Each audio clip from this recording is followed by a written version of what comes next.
Hi friends, welcome to Maha's kitchen. இன்றைக்கி நம்ம ரவா பொங்கல் செய்ய போகிறோம். இந்த பொங்கல் செய்கிறதுக்கு முன்னாடி நீங்கள் நம்ம சேனலை ஃபஸ்ட் டைம் பார்க்குறீங்க அப்படின்னா ரெட் கலர் இருக்க சப்ஸ்கிரைப் பட்டன் அழுத்திட்டு பக்கத்தில் இருக்க ஆல் ஐக்கானை கிளிக் பண்ணுங்கள். அப்போ தான் நான் போடுற வீடியோ உங்களுக்கு நோட்டிஃபிகேஷனாக வரும். வாங்க வீடியோக்குள்ளே போகலாம். இப்போ வானொலி காஞ்சதும் ஒரு 2 ஸ்பூன் அளவுக்கு நெய் சேர்த்துக்குங்க. நெய் காஞ்சதும் இந்த ஸ்பூன்ல 1 ஸ்பூன் மிளகு சேர்க்கிறேன்.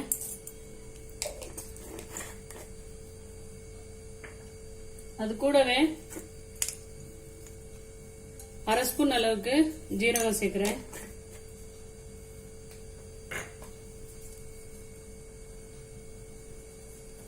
ஒரு பிஞ்ச் பெருங்காயத்தூள் சேர்த்துக்கலாம். இது நல்லா பொரிஞ்சு வரட்டும். இது கூடவே கொஞ்சமா முந்திரி பருப்பு சேர்த்துக்கலாம். இப்ப இது பொரிஞ்சு வரட்டும். நான் இந்த ரவா பொங்கல் செய்யறதுக்கு ஒரு 50 கிராம் பருப்பு எடுத்து, சிறுபருப்பு எடுத்து ஒரு 3 விசில் விட்டு எடுத்து நல்லா மசிச்சு வச்சிருக்கேன். ரவை பார்த்தீங்க அப்படின்னா ஒரு 200 கிராம் அளவுக்கு ரவை எடுத்திருக்கேன்.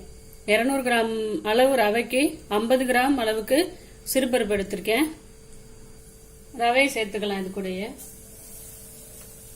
சிம்ல போட்டுருங்க. ரவை சேர்க்கும் போது சிம்ல போட்டு சேருங்க.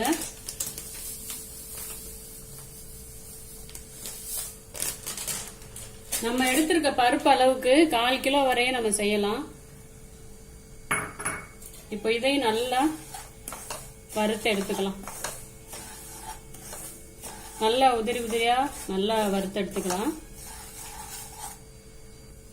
இப்போ பாத்தீங்கன்னா நல்லா வறுத்தாச்சு.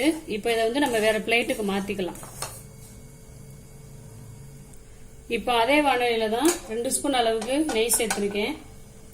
இது கூட ஏற்கனவே ஜீரகம் போட்டிருக்கோம். 1/4 ஸ்பூன் சேர்த்துக்கலாம். 1/4 ஸ்பூன் மிளகு, 1/4 ஸ்பூன் ஜீரகம் சேர்த்துக்கலாம். கொஞ்சமா கறிவேப்பிலை, ஒரு பெரிய சைஸ் பச்சை மிளகா 1 போட்டிருக்கேன். நார்மல் சைஸ் அப்படின்னா 2 மிளகா போடலாம் தாராளமா. இது கூடவே 1/4 ஸ்பூன் அளவுக்கு இஞ்சி சேர்க்கிறேன். இஞ்சி நீங்க கட் பண்ணி சேர்த்தாலும் பரவாயில்ல, இல்ல மிக்சில அடிச்சு சேர்த்தாலும் பரவாயில்ல.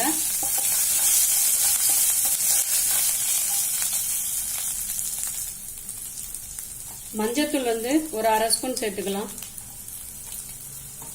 இப்ப இது கூட நம்ம வேக வச்சோம் இல்லையா சிறுபருப்பு, அதையும் சேர்த்துக்கலாம்.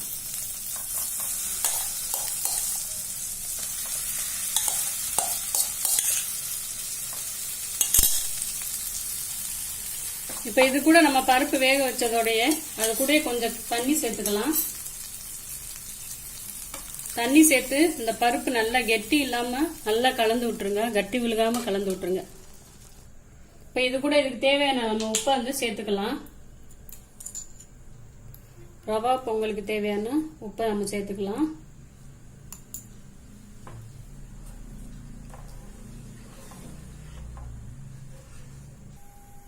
இது நல்லா இந்த பருப்பு நம்ம சேர்த்துருக்கோம் இல்லையா, இது அடிப்பிடிக்காம இருக்கு. அப்படி அப்பப்போ கலந்து விடுங்க.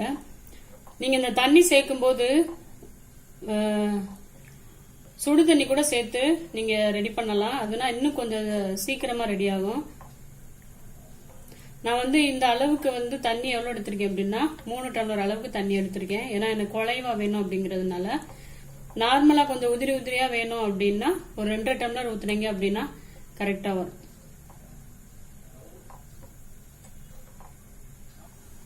இப்ப இது கூட நம்ம வறுத்து வச்ச ரவையை சேர்த்துக்கலாம்.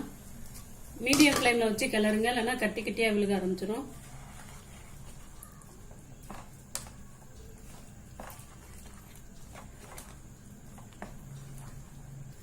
இந்த அளவுக்கு கலந்து விட்டதுக்கு அப்புறம் நம்ம இது மேல தாளிச்சு போட்டுடலாம்.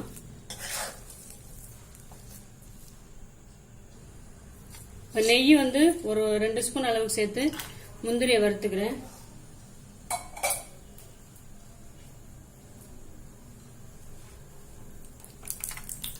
இது ஃபுல் அண்ட் ஃபுல் நெய்யிலே செஞ்சோம் அப்படின்னா சாப்பிடும்போது ரொம்ப நல்லா இருக்கும். இல்லை அப்படின்னா நம்ம எண்ணெயிலையும் செய்யலாம்.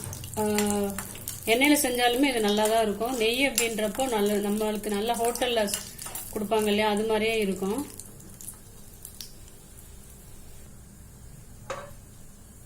இது மேல அப்படியே போட்டு லைட்டா கிளறி விட்டுக்கலாம். அவ்வளவுதான், ரவா பொங்கல் ரெடி. இப்போ நம்ம எவ்வளவுக்கு நெய் சேர்க்கிறோமோ அவ்வளவுக்கு இப்போ பார்த்தீங்க அப்படின்னா கீழே பாருங்க, நல்லா நம்ம கிளறும் போது நல்லா வருது பாருங்க. நெய் சேர்த்தோம் அப்படின்னா நல்ல டேஸ்டாகவும் இருக்கும். அவ்வளோதான், கண்டிப்பாக ட்ரை பண்ணி பாருங்க. பிடிச்சிருந்தா லைக் பண்ணுங்க, ஷேர் பண்ணுங்க, கமெண்ட் பண்ணுங்க, மறக்காம சப்ஸ்கிரைப் பண்ணுங்க. வீடியோவை ஸ்கிப் பண்ணாம பாருங்க. அடுத்த வீடியோல பார்க்கலாம்.